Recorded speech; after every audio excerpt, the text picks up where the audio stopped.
तो एनजीओ से जुड़े हुए कुछ पॉइंट्स हैं जो हम इस वीडियो में डिस्कस करेंगे। पहले हम वो पॉइंट्स देख लेते हैं।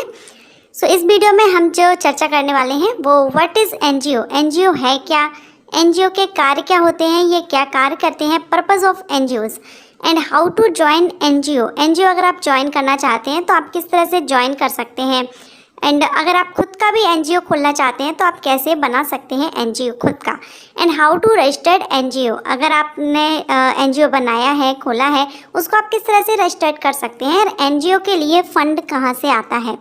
इसके अलावा कौन कौन से डॉक्यूमेंट्स हैं जो आपको एनजीओ में अगर आप अपना बनाना चाहते हैं तो आपको कौन कौन से डॉक्यूमेंट की आवश्यकता पड़ सकती है। सो ये कुछ पॉइंट्स हैं एनजीओ से रिलेटेड जिसके बारे में हम इस वीडियो में जानेंगे। सो अगर आप एनजीओ ज्वाइन करना चाहते हैं या एनजीओ से रिलेटेड कोई भी जानकारी चाहते हैं, वीडियो को एंड तक जरूर देखिएगा। इन सभी पॉइंट्स से रिलेटेड सारी जानकारी मैं आपको इस वीडियो में दूंगी। चलिए वीडियो स्टार्ट करते हैं। सो सबसे पहले हम जानेंगे एनजीओ क्या है। एनजीओ का फुल फॉर्म होता है non governmental organisation. It means यह एक प्राइवेट संस्था है, गवर्नमेंट का इसमें कोई भी हस्तक्षेप नहीं होता है और यह एक ऐसा संगठन है जिसे कोई भी व्यक्ति चला सकता है। बस इसके लिए कुछ रूल्स एंड कंडीशंस होती हैं जो आपको फॉलो करनी होती हैं।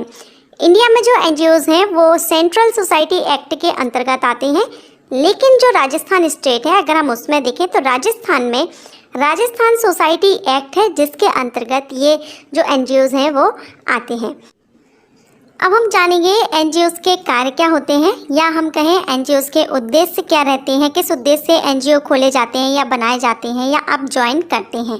तो एनजीओज का जो उद्देश्य होता है वो है लोगों की हेल्प करना, लोगों की मदद करना, गरीब अनाथ बच्चों को शिक्षा देना, एजुकेशन एंड बुक्स प्रोवाइड करना, वृद्ध लोगों की हेल्प करना। इसके अलावा और भी बहुत से कार्य हैं जो एनजीओज के द्वारा किए जाते हैं। हम इसको सरल भाषा में समझ सकते हैं कि जो समाज कल्याण से जुड़े हुए जो भी कार्य रहते हैं वो एनजीओज के द्वारा किए जाते हैं। लोगों की भलाई को लेकर के, समाज कल्याण को लेकर के अगर आपके अंदर समाज सेवा की जो भावना है उस फीलिंग को लेकर अगर आप एनजीओज खोलना चाहते हैं या एनजीओ ज्वाइन करना चाहते हैं तो आप ये कर सकते हैं।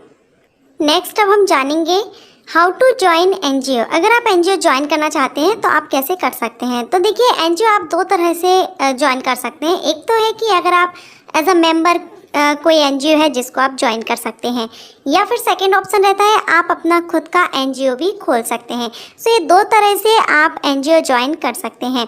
हम सबसे पहले यहाँ पर जानेंगे एनजीओ आप कैसे ज्वाइन कर सकते हैं। जैसे कि आप अपना खुद का ना खोल के किसी एनजीओ को ज्वाइन करना चाहते हैं तो आप कैसे कर सकते हैं। So how to join NGO. अगर आप एनजीओ ज्वाइन करना चाहते हैं तो इसकी भी कंडीशंस रहती हैं। एक तो ये है कि आपके अंदर समाज सेवा की भावना है और आप अपनी समाज सेवा के उद्देश्य से लेकर के आप किसी भी एनजीओ को ज्वाइन कर सकते हैं। सेकेंड, अगर आपने इसका कोर्स किया हुआ है, बीएसडब्ल्यू या एमएसडब्ल्यू आपने किया हुआ है, जिन पर मैंने वीडियो भी अपलोड किए हुए हैं दोनों कोर्सेज पर, इसको करने के बाद में जब इंटर्नशिप के लिए आप कोई भी एनजीओ ज्वाइन कर सकते हैं। इससे आपको एक्सपीरियंस होता है, आप काम करते हैं। और इसका तरीका है कि अगर आप ज्वाइन करना चाहते हैं तो आप सर्च कर सकते हैं किसी भी एनजीओ को जो भी आपके एरिया में है वहाँ पर आप सर्च कर सकते हैं, और वहाँ पर जाकर के अगर आप उसकी वेबसाइट पर ऑनलाइन अगर आप करते हैं, वैसे आप पर्सनली ऑफिस में जाकर के भी कर सकते हैं, लेकिन अगर आप ऑनलाइन करते हैं तो वहाँ पर जो एनजीओज़ की वेबसाइट होती हैं, वेबसाइट पर आप जाएंगे तो वहाँ पर आपको ऑप्शंस दिखाई देंगे, become member, get involved and internship. So आप इनमें से किसी को भी, अगर आप इंटर्नशिप लेना चाहते हैं, इंटर्नशिप पर आप क्लिक कर देते हैं और वहाँ पर आपसे पूरी डिटेल आपसे मांगी जाती है। आपकी जो भी डिटेल रहती है वो आपको फिल करनी होती है।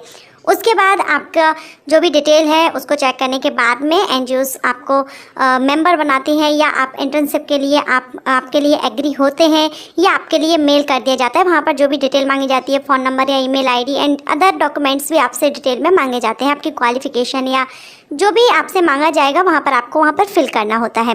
सो ये करने के बाद भी आप मेंबर बन सकते हैं, या फिर आप इंटर्नशिप के लिए भी उसको ज्वाइन कर सकते हैं। लेकिन पहले अपना जो डिटेल है वो देने के पहले आप एक बार ये कंफर्म कर लीजिएगा जो वेबसाइट है वो रियल है, ऑफिशियल है, तभी आप अपना जो डिटेल है वो फिल कीजिएगा। सेकंड ऑप्शन रहता है हमारे पास खुद का एनजीओ आप कैसे खोल सकते हैं। अगर आप अपना खुद का एनजीओ खोलना चाहते हैं तो इसके लिए आपको मिनिमम 7 मेंबर्स की आवश्यकता है। एटलीस्ट आपके पास 7 मेंबर्स ऐसे होना चाहिए जो एक ग्रुप में किसी उद्देश्य को लेकर के, पहले आप अपना उद्देश्य डिसाइड करेंगे कि आपको किस तरह से किस फील्ड में आपको अपनी सेवा देनी है। मीन्स आप बच्चों से रिलेटेड करना चाहते हैं, महिलाओं से, या अलग अलग उद्देश्य रहते हैं। उस उद्देश्य को आप जानिए और ऐसे कुछ मेंबर्स को आप सेलेक्ट कीजिए, चुन लीजिए जो आपके ग्रुप में एक साथ मिलकर के काम करें अपनी रिस्पॉन्सिबिलिटी के साथ।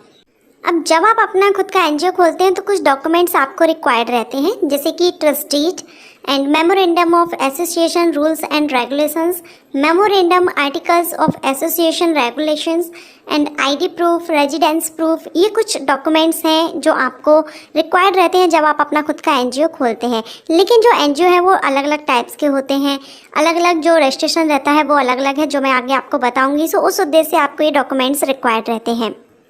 अब हम जानेंगे हाउ टू रजिस्टर्ड एनजीओज़ को आप रजिस्टर्ड कैसे कर सकते हैं। तो जो एनजीओज़ रजिस्टर्ड करने की भी ये आपकी अपनी चॉइस होती है। अगर आप समाज सेवा करना चाहते हैं, सरकार से किसी भी तरह की कोई आर्थिक सहायता नहीं लेना चाहते हैं, तो आपको रजिस्टर्ड कराने की ज़रूरत नहीं है। लेकिन अगर आप रजिस्टर्ड कराते हैं तो आपको थोड़ा सा गवर्नमेंट से भी आर्थिक सहायता आपको मिलती है। तो रजिस्टर्ड आप कैसे करेंगे? 3 एक्ट्स के अंतर्गत आप जो एनजीओ है वो रजिस्टर्ड कर सकते हैं। फर्स्ट रहेगा trust act, society act and companies act.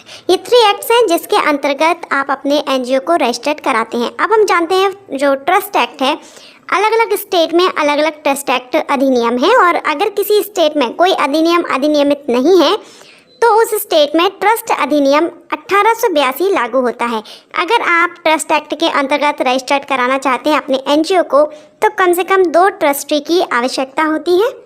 और रजिस्टर्ड कराने के लिए आपको जिस भी स्टेट से है, रिलेटेड स्टेट के जो चैरिटी कमिश्नर या रजिस्ट्रार होते हैं उस ऑफिस में, रजिस्ट्रार ऑफिस में आपको आवेदन पत्र देना होता है। ट्रस्ट एक्ट के अंतर्गत रजिस्टर्ड कराने के लिए ट्रस्ट डीड डॉक्यूमेंट है जो आपको रिक्वायर्ड रहता है। ट्रस्ट डीड डॉक्यूमेंट की आपको आवश्यकता पड़ती है। सेकेंड हम देखेंगे सोसाइटी एक्ट।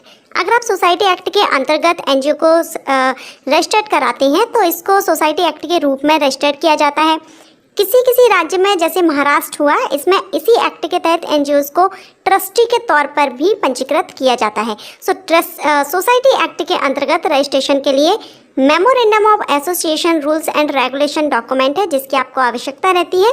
और इसके लिए आपके पास मिनिमम 7 मेंबर्स, एटलीस्ट आपके 7 मेंबर्स आपके पास होना चाहिए, तब सोसाइटी एक्ट के अंतर्गत आप इसको रजिस्टर्ड करा सकते हैं। और अगर आप अपने एनजीओज़ को कंपनीज एक्ट के अंतर्गत रजिस्टर कराना चाहते हैं तो इसके लिए आपको memorandum and articles of association and regulation document है, इसकी आपको आवश्यकता रहती है। सो ये 3 एक्ट हैं जिसके अंतर्गत आप अपना एनजीओ रजिस्टर्ड करा सकते हैं। और इसमें जो लास्ट में जो कंपनीज एक्ट है इसमें 3 मेंबर्स की आवश्यकता रहती है।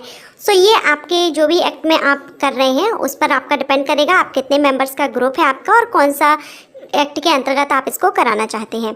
अब हम जानेंगे बैंक अकाउंट। मीन्स आपने एनजीओ बना लिया, अब इसमें आपका बैंक अकाउंट का भी रोल रहता है क्योंकि आपको जो फंड मिलेगा वो आपके बैंक अकाउंट में आएगा। तो इसके लिए आपको एनजीओ के नाम से, जो भी आपका एनजीओ का नेम है उसी नेम से आपका बैंक अकाउंट होगा। और इसके लिए आपको पैन कार्ड लगेगा और साथ ही आपको रजिस्ट्रेशन भी देना होगा। जो आपने रजिस्ट्रेशन कराया है वो रजिस्ट्रेशन एंड अदर डॉक्यूमेंट्स रहेंगे जो आपको बैंक अकाउंट जब आप खुलवाएंगे तो आपको देना होगा। अब यहाँ पर जो फंड आता है वो कैसे आता है? तो फर्स्ट तो आप यहाँ पर अगर आपने रजिस्टर्ड कराया है तो आप गवर्नमेंट से आर्थिक सहायता ले सकते हैं।